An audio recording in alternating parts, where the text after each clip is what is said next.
The end is truly nigh. This is what the Bitcoin maxis are afraid of totally, because we now have a quantum doomsday clock, guys, available, which would kill Bitcoin, the Bitcoin blockchain, entirely. I told you guys, it's going to be bye bye Bitcoin, but bye bye XRP. Okay, Bitcoin may have just 2 years and 4 months and 2 days it being alive. Quantum doomsday clock. Quantum computers will be able to steal all your Bitcoin keys by March 8th of 2028 at 11:23 a.m. You basically have 2 years and 4 months to quantum proof your crypto. Okay, so I don't know if this is legit, guys, but what I do know is this could be a black swan event that nobody's prepared for. Why? Because they were mentioning how this type of technology will be available probably in like the next decade.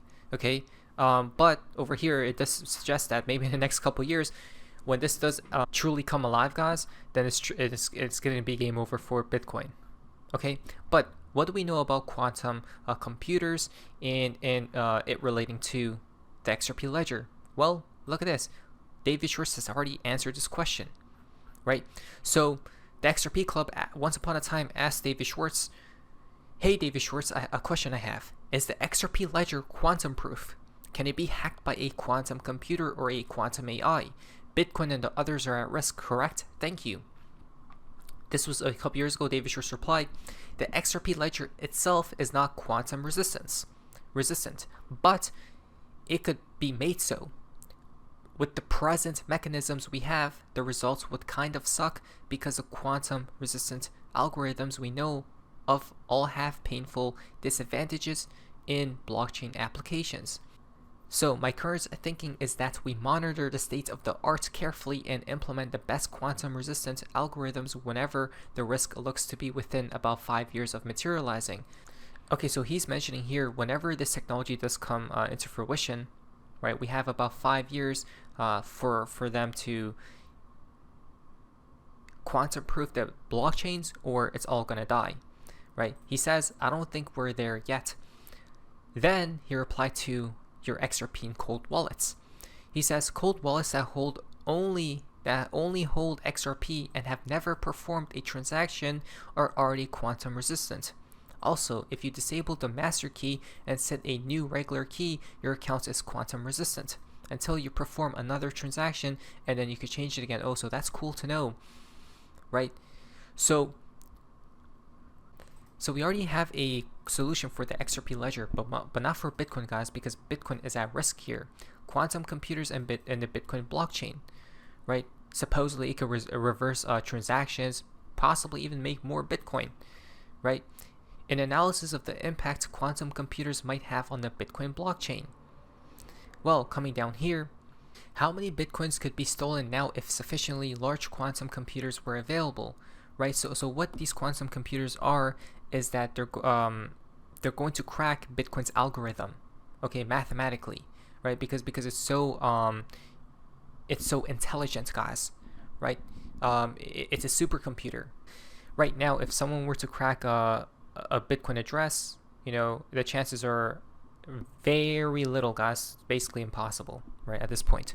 But if you do have these computers running, right, then it's quite efficient. Imagine that someone manages to build a quantum computer today and is therefore able to derive private keys. How many Bitcoins will be in danger? Well, to answer this question, we analyzed the entire Bitcoin blockchain to identify which coins are vulnerable to an attack from a quantum computer. So there are still over 4 million Bitcoin, about 25% of all Bitcoins, which are potentially vulnerable to a quantum attack. At the current price, this is over $40 billion, but this was a couple years ago. Probably it's way higher. Okay. Yeah. So supposedly the doomsday clock is on, guys. The countdown is on. A couple years left remaining. Make all your money and disappear. Because Elon Musk says quantum computing is best done in the permanently shadowed craters on the moon, right? But somehow, I know, okay, so remember, black swans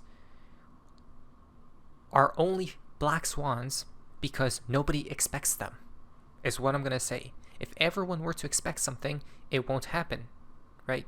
That's not a black swan. Such prime example was FTX collapsing on itself.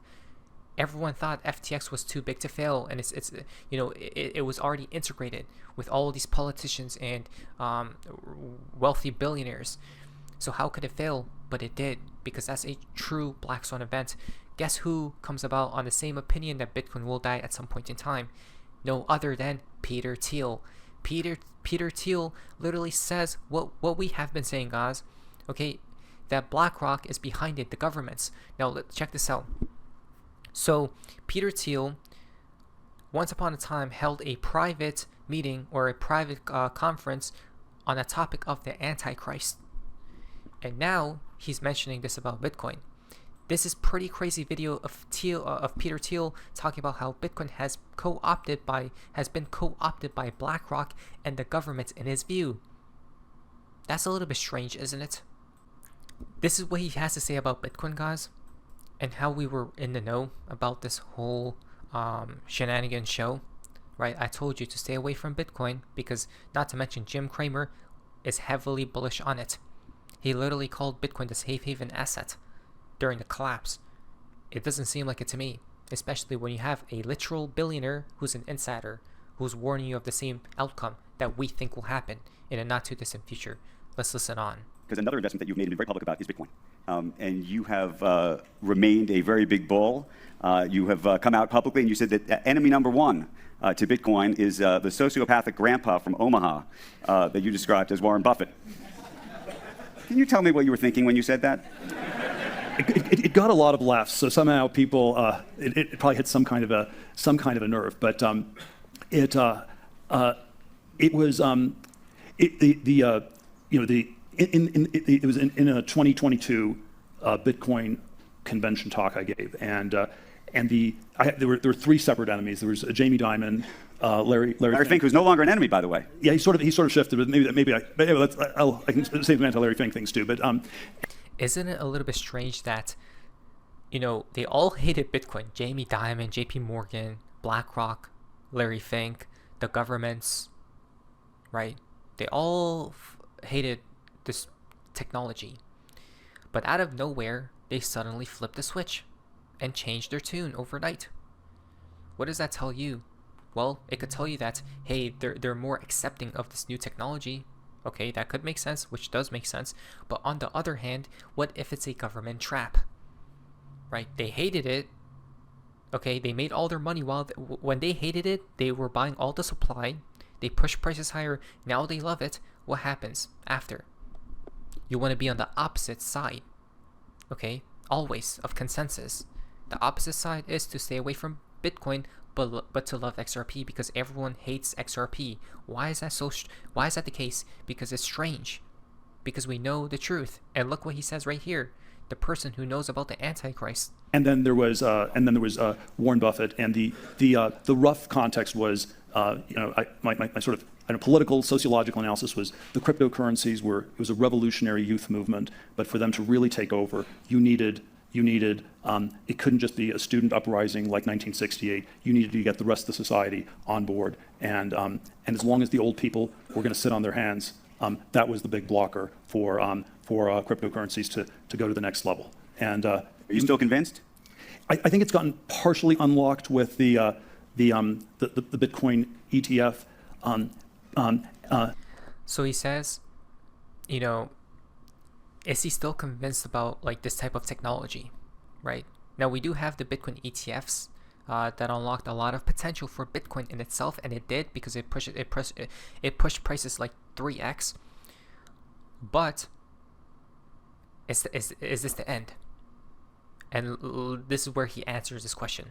But then probably the part where I'm less convinced of is this question of the sort of ideological founding vision of Bitcoin or these cryptocurrencies as sort of a cypherpunk, crypto-anarchist, libertarian, anti-centralized government thing. This is always the line. Isn't that what got you interested in the first place? That's what I thought was terrific about it. And then the question is, does it really work that way, or has that thread somehow gotten lost? And so when people in the FBI tell me that they'd much rather have criminals use Bitcoin than $100 bills, it suggests that maybe maybe it's not quite working the way it was supposed to. Have you sold any of your Bitcoin? That's interesting, huh? The FBI told Peter Thiel, hey, criminals, right, the bad people love to use cryptocurrencies, right, because it's more anonymous, and all these things, guys, right, that's a side effect to blockchain technology, right, which is why they're making it more centralized, by the way, right, to control it all. But listen on.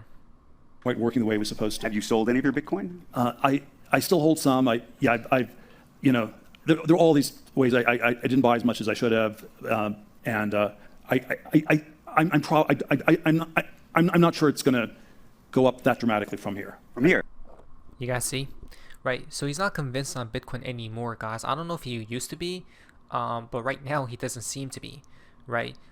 It seems to me like he doesn't like Bitcoin as much because he sold his Bitcoin, right? He asked him the question, "Did you sell your Bitcoin?" He said, "I do. I still have some left." And he says he doesn't believe it's going to go much higher. Go up that dramatically from here. From here. Yeah, I think we got the ETF edition, and I don't know who else go up that dramatically from here. I'm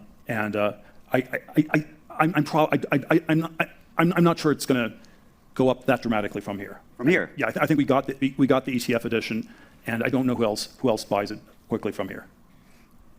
He says there are probably no more buyers, right? So he's basically bearish on Bitcoin.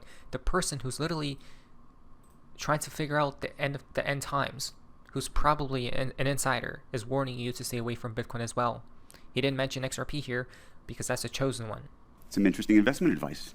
That actually surprised me because I don't think I've heard you. I thought you were still all in.